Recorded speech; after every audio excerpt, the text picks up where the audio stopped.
Donc voici la suite de ce tuto. Donc nous en sommes à la phase 5. Donc on va voir, donc cette vidéo va être assez rapide, mais va permettre de comprendre comment importer, réimporter dans Max sa géométrie. Donc tout simplement, alors si j'ai Max d'ouvert avec ma géométrie en question, qui s'appelle bien mur route. Dans 3D Max, ça s'appelle aussi mur route. Fichier, on pourrait directement envoyer à 3D Max, mettre à jour la scène actuelle. Donc rien n'est sélectionné, il me propose au cas où annuler, clic droit, sélectionner le modèle, fichier, envoyer à Max, mettre à jour la scène actuelle, et là il va me proposer donc de mettre des chemins de texture. Donc le chemin par défaut de mes textures, je vais me le donner donc moi dans poste de travail, save, atelier, non c'était direct avant, tuto ABA, texture projet. Donc lui on va l'appeler, donc ça c'est le dossier d'abord, choisir. Donc ça sera mon dossier par défaut du projet, tuto ABA texture projet. Donc là les channel name, tempête, etc. on va les laisser tels quels. On prend le défaut pass. Et on va appeler le premier, donc je l'appelais RM pour route mur underscore diffus pour le diffus. Point .tif, c'est ce qu'on avait choisi comme format à la création du fichier calque. Et pour le bump, donc rm bump pointif. Ce sont donc les deux canaux de texture, de peinture que l'on a créés ici qui vont être réduits en une image chacun. Donc ces deux images là et attribuées dans ma géométrie. Je fais OK. Max met à jour. Et voilà, ma sculpture plus ma géométrie, par contre je voulais enlever le maillage, importé dans Max. Donc bien évidemment c'est du vite fait. Nous allons découvrir comment optimiser son matériel, ce qui s'est passé surtout. Donc là on constate bien que ma géométrie, ici il va falloir que j'enregistre à un moment donné, enregistrer, parce que je n'ai jamais enregistré ce document là. Donc là on va l'appeler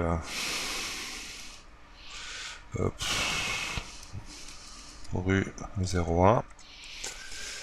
Ok, mon rue 01 est présent. Donc je vais maintenant activer l'affichage par exemple réaliste là pour quoique à cause des faces masquées ça ne fait pas très joli. On va demander à cet objet d'afficher, de ne plus afficher les faces masquées. C'était pour l'explication tout à l'heure de ce sujet. Hop. Et là on a bien du coup les ombres. Ok, donc là justement on va dans cette scène là commencer à paramétrer un peu les matériaux, la lumière, et importer notre colonne ensuite. Donc je vais dans l'éditeur de matériaux texture. Alors vous remarquerez que je ne suis plus en 720p parce que justement avoir l'éditeur de matériaux tout petit, c'est des fois rageant quand on fait un tuto, quand on a les choses toutes petites et qu'on a des grands écrans. Donc je suis en 1080p, on fera un test, vous me direz si cette taille vous convient. Je vais faire un matériel mental ray, donc il faut bien vous dire que je suis dans rendu, configuration du rendu, en moteur de rendu mental ray par défaut, ce que l'on trouve là tout en bas, affecté rendu, mental ray. L'éditeur de matériaux est configuré en mental ray, ça on ne va pas l'utiliser pour le moment, donc l'active shad, mais on pourrait très bien aussi le mettre en mode e-ray ou autre chose. Donc là je vais créer donc un matériel mental ray de toute façon, que voilà. Avec la pipette, je vais dire chercher le matériel qui a été créé donc dans Meatbox, que voici. Donc là, on va imaginer que tout ça, j'en veux pas. Ça non plus, la texture de réflexion, je n'en veux pas. On va utiliser la réflexion de 3D Max. Et là, on va regarder par exemple ma texture de... Hop, et celle de relief. Donc dans le relief, j'en ai pas fait des masses de relief, mais on le sent un petit peu tout de suite. Donc la texture de relief dans la map relief, ma texture de diffus dans la couleur diffuse. Donc je sélectionne mon matériel, je range bien les enfants. Et je vais ouvrir l'aperçu de la fenêtre là pour que vous voyez un petit peu en grand le résultat de la texture qui a été créée. On pourrait bien évidemment, pour ceux qui connaissent Photoshop, aller dans Photoshop pour retravailler là, ces problèmes d'alignement qui sont à mon avis dus au développé. Les marches sont affreuses, etc. Il y a tout un tas de trucs à travailler, aller chercher des belles textures sur Google et les mapper à la place de ce que vous avez vu là. Ok. Donc là, je vais appliquer, avant tout, je vais d'abord double-cliquer dans le matériel ici pour avoir ses propres paramètres et lui demander d'être mat. Voilà. Donc il n'y aura pas de réflexion. Première chose. Deuxième chose, je vais cocher permettre l'amélioration de machin, etc. Donc c'est ce qui active l'occlusion ambiante, qui renforce la crédibilité des arêtes dans votre scène. Donc pour ce... Hop là, là le matériel, on va dire que c'est terminé.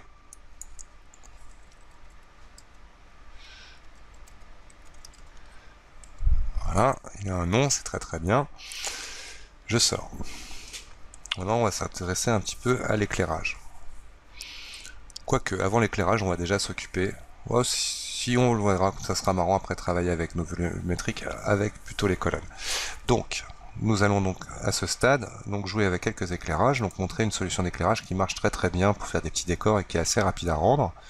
C'est en utilisant l'association de deux types d'éclairage. Donc le premier que l'on va positionner, ça sera le standard, dôme de lumière. Dôme de lumière, je clique n'importe où dans ma scène. Le dôme de lumière a comme fonction d'envoyer la lumière dans tous les sens. Donc là, je clique sur ma théière pour voir un calcul de mon image, un rendu. Voilà ce que ça donne. Donc ça donne un éclairage un peu comme ça du jour. Je vais le mettre très léger.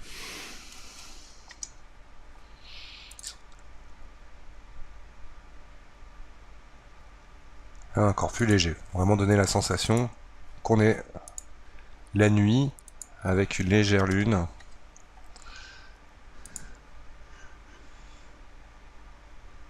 Voilà. C'est parfait. Pour combiner ça avec un éclairage photométrique, lumière libre. Ne surtout pas pour le moment utiliser les fonctions avancées, donc vous dites non au réglage qu'il veut vous donner. Et je vais créer mon éclairage, je le mets au sol, comme ça. Je vais le positionner à peu près par ici. Et on va déjà regarder ce que ça donne.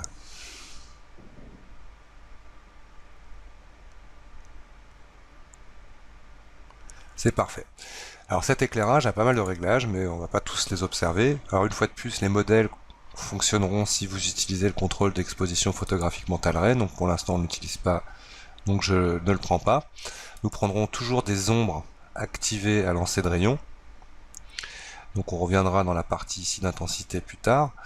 Ensuite, on va lui donner une forme. Par exemple, on va faire ici un cylindre.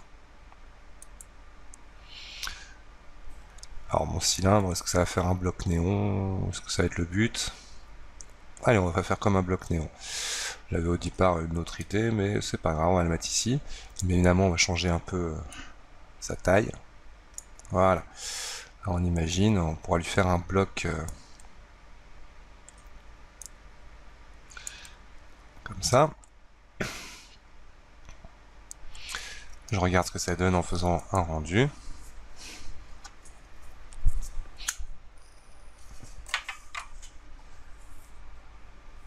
Donc il y a mon néon qui est clair, je vais peut-être le mettre un peu... J'hésite du coup vraiment à faire un néon, mais... On va dire que le néon... Non, on va plutôt prendre un... D'ailleurs, il n'est pas visible au rendu, puis faire une intensité beaucoup plus basse. Donc on va plutôt faire une sphère visible donc au rendu, et pour optimiser la taille du calcul, le temps de calcul, je vais mettre pour l'instant l'échantillon nombre à 8. Alors si vous voyez que c'est très très long chez vous, c'est cette partie-là qui va mettre le plus de temps à rendre. Voilà, je préfère comme ça. En baissant un petit peu l'intensité, donc je vais activer l'halogène, mettre à 30.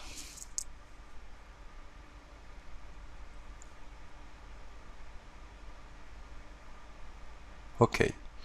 Alors on peut constater avec ou sans dôme de lumière le résultat. Je sélectionne mon dôme de lumière, je l'éteins. Là, vous avez vraiment la possibilité de faire vraiment une zone très très très sombre. Je dirais même qu'il est encore trop visible. Mon dôme de lumière. Voilà, je dirais que comme ça, c'est à peu près ce que je recherche. Alors dans mon éclairage, nous allons maintenant lui demander d'avoir un peu de couleur. Donc on peut utiliser des effets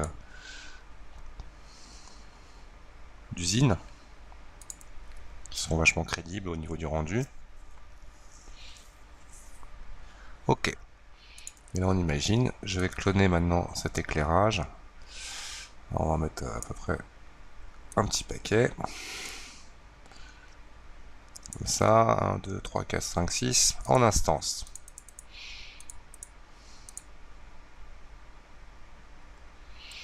On vérifie. Ouais. Je suis allé 2 fois trop loin.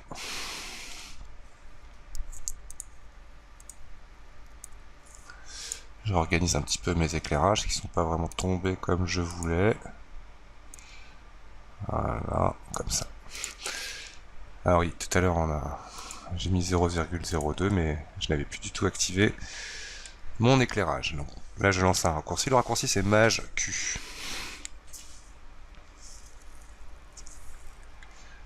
Donc là on obtient une ambiance assez sympathique. Avec mon petit trottoir, etc. On se rend pas trop compte du relief. On va venir comme ça un peu plus déjà cadrer sa vue. Voilà.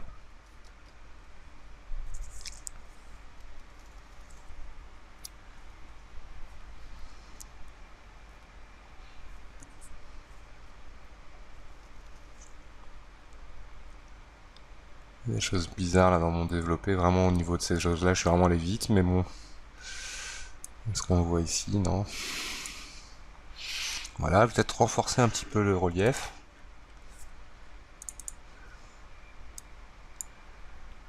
Le relief, on va le mettre à 1.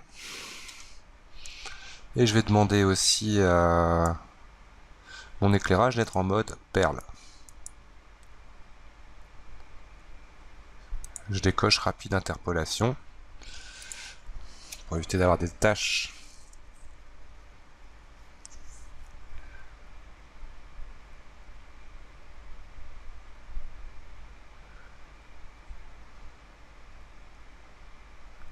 Ça commence. Donc maintenant, on va s'occuper du cadrage final. Donc là, je sors de mon rendu. Je vais appuyer sur Maj F, que l'on trouve ici, qui est tout simplement le détourage de la fenêtre par rapport à la sortie de rendu. Donc dans la configuration du rendu, pas dans l'éditeur de matériaux, pardon, juste à côté, je vais venir chercher le paramètre de la taille de l'image, je vais le mettre en HDTV 720p. Voici ce qui m'aide à correctement donc cadrer mon image. Si jamais je veux prendre plus de recul, je peux m'occuper. Alors, par exemple, tiens, le raccourci pour avoir cette chose-là qui est assez pratique, c'est CTRL R. Et là, vous l'aurez même en caméra. Donc là, hop, un petit effet de perspective et je zoome vers l'avant. Toc. Alors, peut-être un peu trop tourné, parce que du coup... Voilà. Quelque chose comme ça.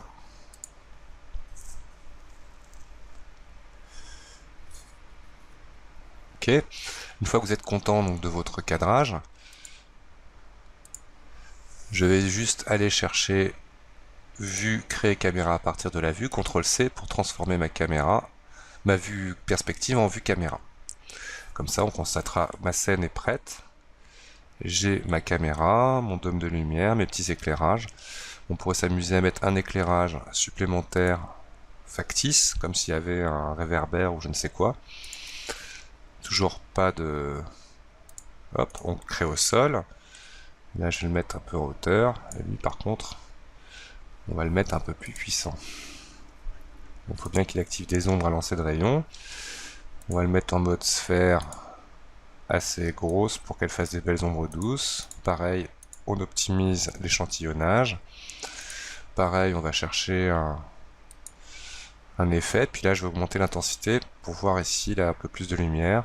Donc je préfère moi le faire par là qu'ailleurs. Voilà. et on regarde ce que ça donne.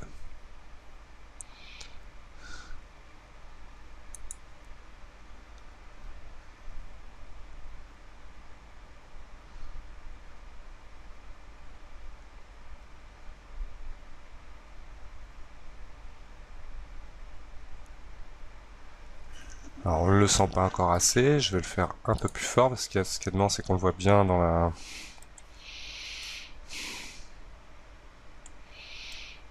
la perspective. Donc là je vais l'augmenter encore plus. Je vais lui mettre par contre une zone de limitation, de fin.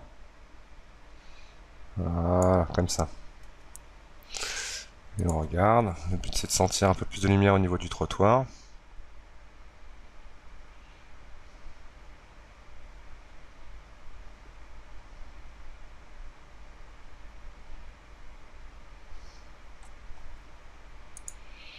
Alors, ce bouton permet de masquer les infos de réglage de rendu.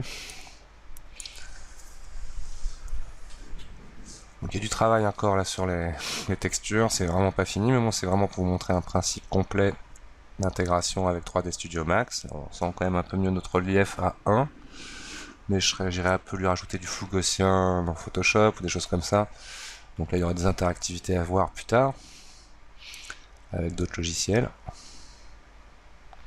Donc pour une machine qui est assez rapide, vous voyez quand même le temps de rendu avec tous ces petits effets, bon bah ça peut prendre du temps. On voit que ma lumière ici est un peu trop petite d'ailleurs en taille.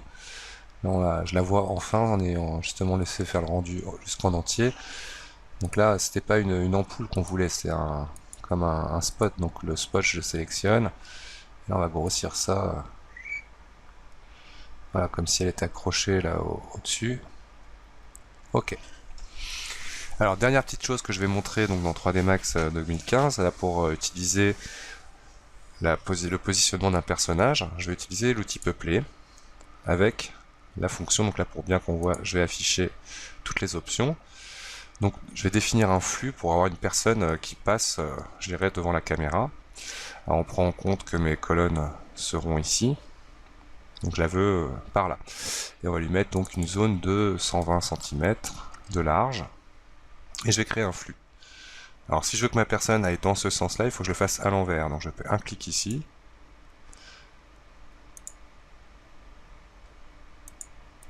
Hop. Ça m'a créé donc une zone de flux. Je pourrais en faire une deuxième personne par là.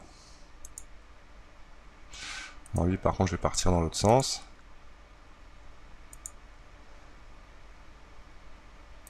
Hop. Une fois que j'ai fait ça, donc je vais laisser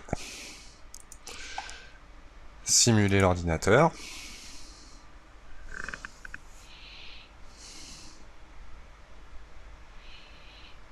Donc calcul des piétons en cours.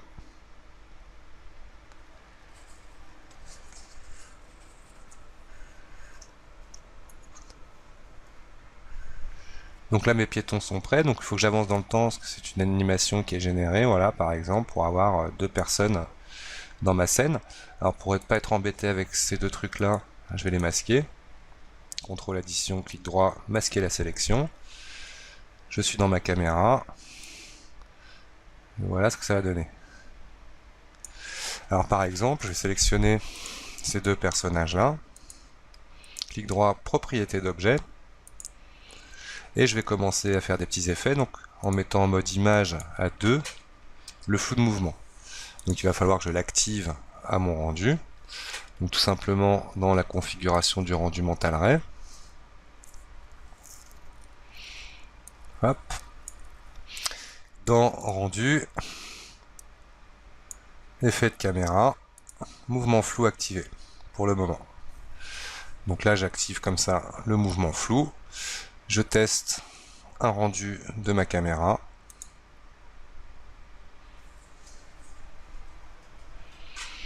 Et ce qui devrait logiquement légèrement effacer les...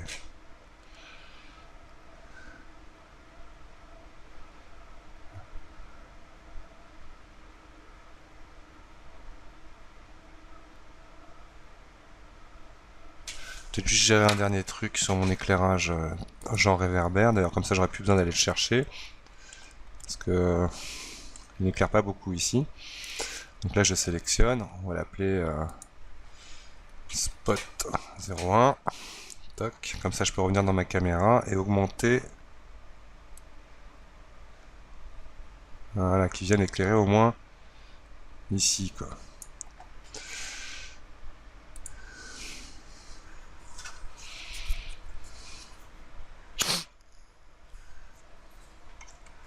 Voilà, on sent que mon éclairage est un peu plus efficace à ce niveau-là. Et qui commence à se perdre à la sortie de la zone d'activité d'éclairage. Ok, donc on va laisser le calcul jusqu'au bout. Donc je vous remercie d'avoir regardé cette vidéo. La suite donc sera l'intégration de notre colonne avec quelques petits effets de rendu supplémentaires comme le glare et la lumière volumétrique. Ça vous fera un petit package complet à bosser pour les vacances de Noël.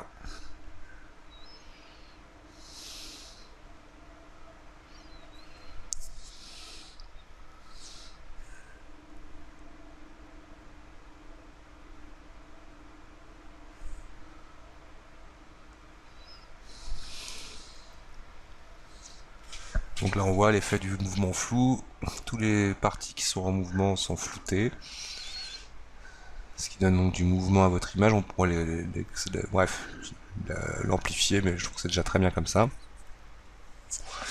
Mes spots sont plus crédibles avec cette taille là. Là cette ligne là est pas très jolie, vous voyez comme quoi dans le vite fait on a toujours des trucs à voir, à modifier. Donc là bah, c'est un coup de mute-box, mettre de la peinture en bas, ou refaire carrément toute la texture du fond.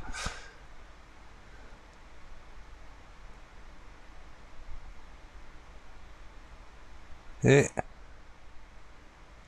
voilà, même mon pavé un petit peu gros, mais même ça ira, je dirais. C'est déjà pas mal.